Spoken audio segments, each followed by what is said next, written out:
Sir, Uttar Pradesh में 12 साल की नाबालिग बच्ची से गैंगरेप का मामला जो है वो थमने का नाम नहीं ले रहा है। जिस तरीके से इस पूरे मामले पर राजनीति हो रही है, एक तरफ सीएम योगी आदित्यनाथ ने आरोपी के घर और बेकरी पर बुलडोजर चला दिया है, तो वहीं दूसरी तरफ अखिलेश यादव ये कह रहे हैं कि समाजवादी पार्टी और मुसलमानों से नफरत करती है योगी सरकार, तो जो विक्टिम है, जो पीड़िता है, उसे डीएनए टेस्ट कराना चाहिए। ये बात तभी सामने आएगी कि रेप हुआ है या नहीं। आप इस पूरे मामले को कैसे देखिए, ये जो बात कह रहे हैं वो कानून संगत बात कर रहे हैं, लेकिन जो जिस तरीके से कह रहे हैं या जिस स्टेज पे कह रहे हैं वो गलत है।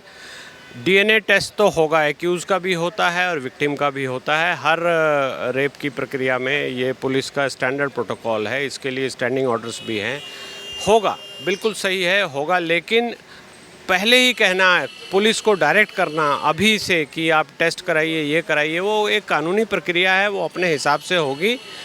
आपने जो भी सज्जन इसमें इन्वॉल्व हैं उनके साथ पहले तो आपने मना किया कि हम उनको जानते नहीं, वो कौन है क्या है। फिर जब उनकी फ़ोटो आने लगी, उनके डिटेल आने लगे कि वो आपके नगर के अध्यक्ष हैं, तो इस बात को माना। तब डिफेंस में आकर एक बच्ची के बलात्कार को आप इस तरह से राजनीतिक रोटियां सेक रहे हैं, ये बहुत ही निंदनीय है।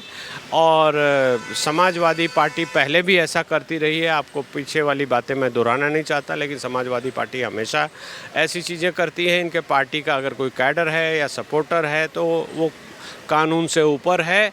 और अगर ऐसा कोई भी ऐसा कानूनी प्रक्रिया जब होती है तो ये छाती पीटने लगते हैं कि हम ऐसा गलत हो रहा है और हमें फंसाया जा रहा है, धार्मिक राजनीति की जा रही है। ऐसा कुछ नहीं है।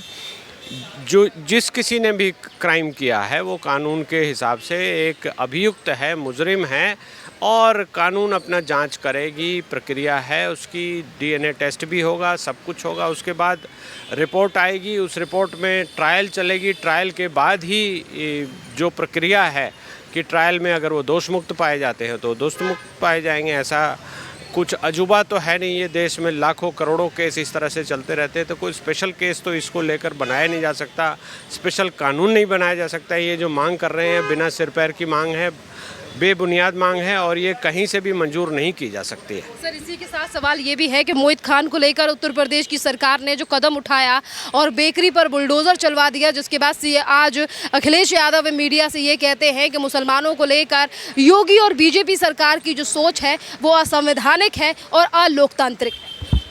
ऐसा कुछ नहीं है, तो कानूनी प्रक्रिया है, चल रही है। अगर किन्हीं को तकलीफ़ है तो कोर्ट में जाएं और कोर्ट में पिटीशन लगाएं। ऐसा अक्सर हुआ भी है। जब भी कोई असंवैधानिक काम होता है तो कोर्ट बचाने के लिए बीच में आ जाती है, तो ऐसा हो जाएगा, इस केस में भी हो जाएगा।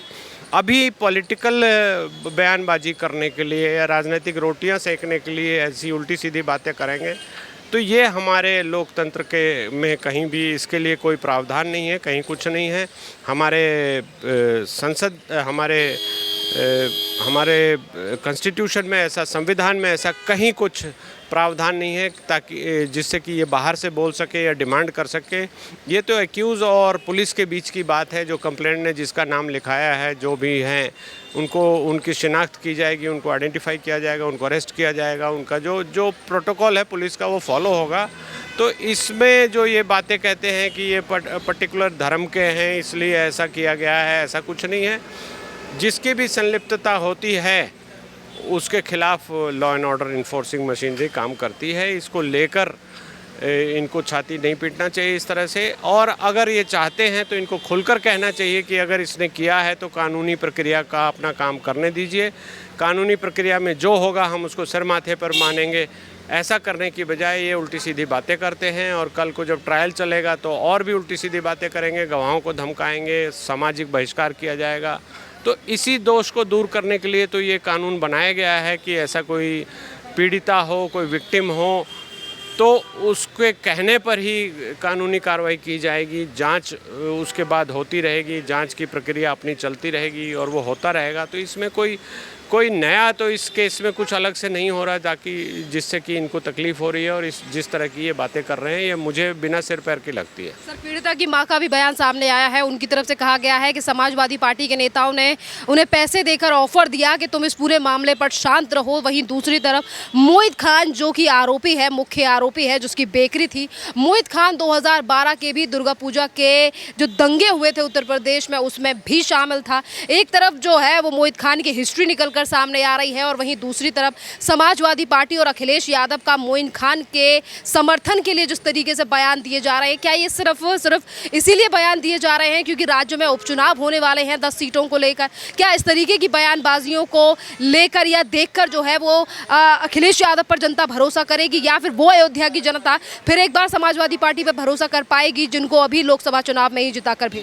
मुझे तो नहीं लगता कि भरोसा करना चाहिए। जो भी चुनाव जीते हैं वो कहीं ना कहीं किसी मैनिपुलेशन से जीते होंगे, और जो ये लोकतांत्रिक प्रक्रिया चल रही है, चुनाव से संबंधित जो प्रक्रिया चल रही है उसके बीच में ये अपनी राजनीतिक रोटियां सेक रहे हैं, ये गलत है और ये कहीं ना कहीं निंदा का कारण है। कानूनी प्रक्रिया अपनी जगह चल रही है और चुनाव आने वाले हैं, इसलिए कर इसको रेप में फंसाया गया, या जो ये आदमी अब से पहले भी दशहरा के मामले में भी नामित था। तो ये सब बातें तो एजेंसी को देखना है, जो law and order enforcing agency है, जो इन्वेस्टिगेटिंग एजेंसी है, उनको देखना है। आप अपनी राजनीतिक रोटियां इस पर मत सेकिए। चाल चरित्र आपके पार्टी का, आपके लोगों का क्या रहा है, ये सबको पता है। और उत्तर प्रदेश में जिस तरह से अब लॉ एंड ऑर्डर की सिचुएशन में इम्प्रूवमेंट हुआ है, जिस तरह से योगी आदित्यनाथ के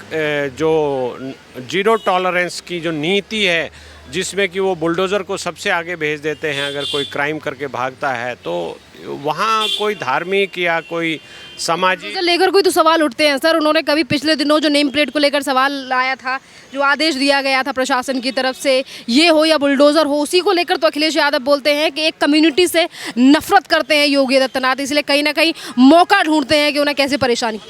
देखिए, बुलडोज़र का तो कोई ऐसा सेलेक्टिव तो कहीं बुलडोज़र का प्रयोग हुआ नहीं है। बुलडोज़र जहाँ भी जाता है आप देखेंगे तो सबसे पहले जो एक क्रिमिनल थे, कोई उनके जिन्होंने पुलिस वालों को मारा था, विकास दुबे के घर पे गया था। उसके अलावा भी बहुत सारे लोगों के घर पे गया है। बुलडोज़र की कार्रवाई होती है और ये हमारे देश में कानून का राज कायम करने के लिए जो ग्रामीण क्षेत्र है वहाँ पर लोग क्राइम करके भाग जाते हैं। जब तक उन पे कड़ी कार्रवाई नहीं की जाएगी, वो सरेंडर नहीं करते, वो पुलिस के पास आते नहीं हैं, अरेस्ट नहीं होते, वो लोगों को जो विक्टिम होते हैं उनको धमकाते रहते हैं, बल्कि गवाहों को मार देते हैं। तो ये सारी प्रक्रिया कहीं ना कहीं सुधार हो रहा है, तो उसको लेकर इनको तकलीफ़ हो रही है। और पहले भी जो ये करते रहे हैं उस बात से अब इनको तकलीफ़ है। तो जनता को देखना ये है कि जो कानून व्यवस्था जो उत्तर प्रदेश में सुधरी है, उसके पीछे इन चीज़ों का हाथ कितना है और किस तरह से सुधरी है।